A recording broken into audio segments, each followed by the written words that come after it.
Okay, guys, so we're going to talk about word problems with rate of change. Remember, rate of change is just another word for slope. I'm going to review these two, and I'm going to explain a little bit more in detail of what you're going to be doing tomorrow.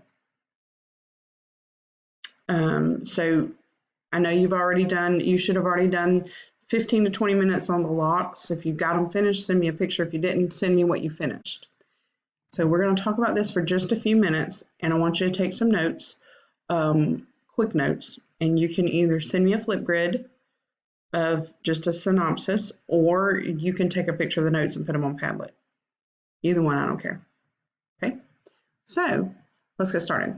I'm going to try writing on this. This is a new program I'm using. So it says word problems for rate of change. Jamie makes money babysitting.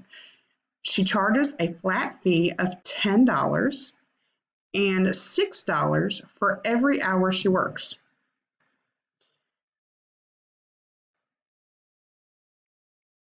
So $6 for every hour that she works, okay? What is the equation for this problem? So first of all, we have to figure out what the rate of change is. What's going to change at a specific rate and what is going to be our constant.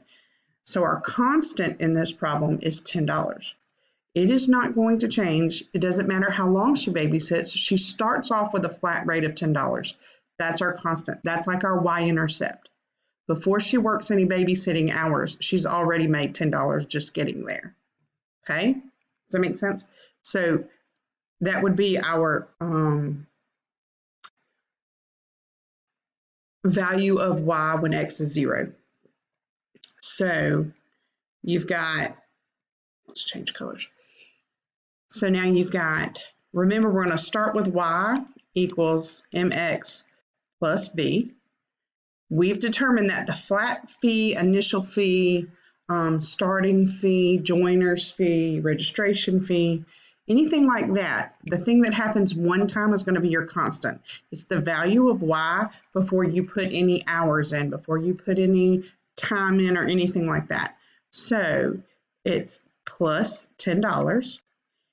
And then you add on how much she makes for every hour she works.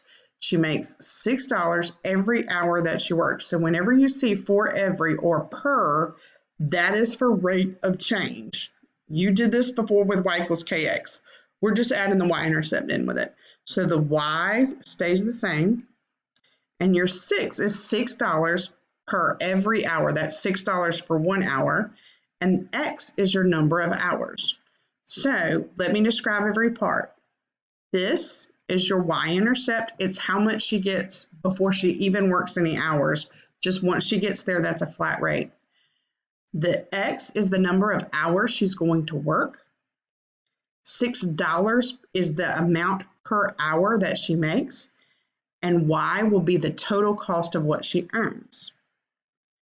Okay, so you're looking to set up a y equals mx plus b problem. That's what you're looking for. Okay, and we've done this a little bit before, but I wanted to review something with you. So Micah also babysits. He charges $10 per hour. Let me change the color. Give me just a second. Okay, so Micah charges $10 an hour and a $5 flat fee, or an initial fee, or driving rate, whatever you want to call it. It's like for him to show up, it's $5. So we're going to start off again with y equals mx plus b. Sorry, I'm trying to write on my board here. You have to look at what's going to happen one time and what's going to happen per whatever. In this case, it's per hour. So per hour is $10 and the flat fee is $5. So that would be the value, 5 would be the value of y when x is 0. So that would be 5 in the B slot. X is still there. And then because x is the number of hours, we could have put an H there. and then you've got a flat fee, a $10 hour. Okay, so you have your two equations. Again, this is the flat rate, the number of hours they're going to work, the amount per hour that they make, and the total cost. That's usually how you're going to set it up. If you were losing money, then you would have a negative here. Not here, but you would have if you were losing money every hour the mom pays $10, then that would be a negative. Okay, just so you know. All right, let's go. Now, here's the question. Which one of these people have a greater, Micah or Jamie, which one have a greater rate of change? Which, I'm not looking at the y-intercept. Let's look at both. Which one has a greater rate of change? We say the ROC. And which one has a greater y-intercept? Okay, rate of change is just another word for slope. Don't forget that. So Jamie has a greater y-intercept. So Jamie's greater y-intercept. Okay, this is part of what you're going to have to do this week. And you're going to have to do it with word problems, and you're going to have to do it with graphs and tables and mix them up, and equations. So I'm just preparing you. Jamie has a greater y-intercept, but Micah has a greater rate of change. Okay, so greater ROC, and you're going to be comparing those not just with word problems. You're going to compare them. I'm going to show you. You're going to compare them, and I'll show you in a little bit, but you're going to compare them with every type, table, graph, equation. You have to look at the rate of change or the slope, and you also have to compare the y-intercepts. So be ready for that. Okay, so we answered that question. So let's look at these two. I want to remind you of something. I don't know if I've told you this before, but f of x is another way to write y. So if you ever see f of x, that's just another thing. The function of x is y. So if you see that, don't let it scare you. That just means y. I just wanted to bring that forward. You don't need to have it. I mean, like, you'll need to know it for next year. So anyway, so let's look at these two functions or linear equations. F of x or y equals negative 3/4 x plus 5. Let me erase this. Negative 3/4 x plus 5.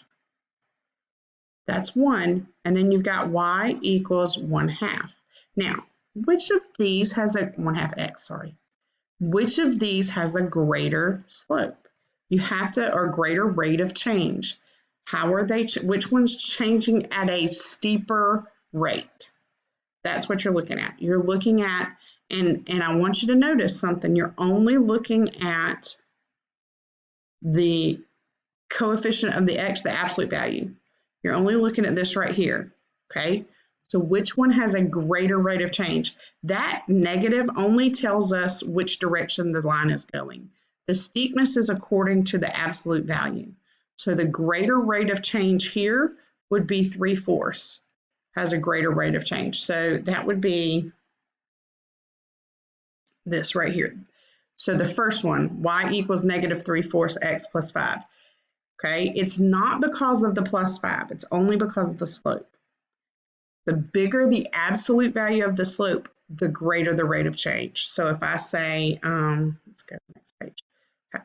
So if I say y equals negative 7x, and then y equals 28 over 3x plus 2, 28 over 3 and 7. 7 is negative, that doesn't matter, but 28 over 3, when you simplify that, that's 9 something. It's 9 and 1/3. So that would be the greater rate of change. So you have to look at the absolute value of the slope or the rate of change.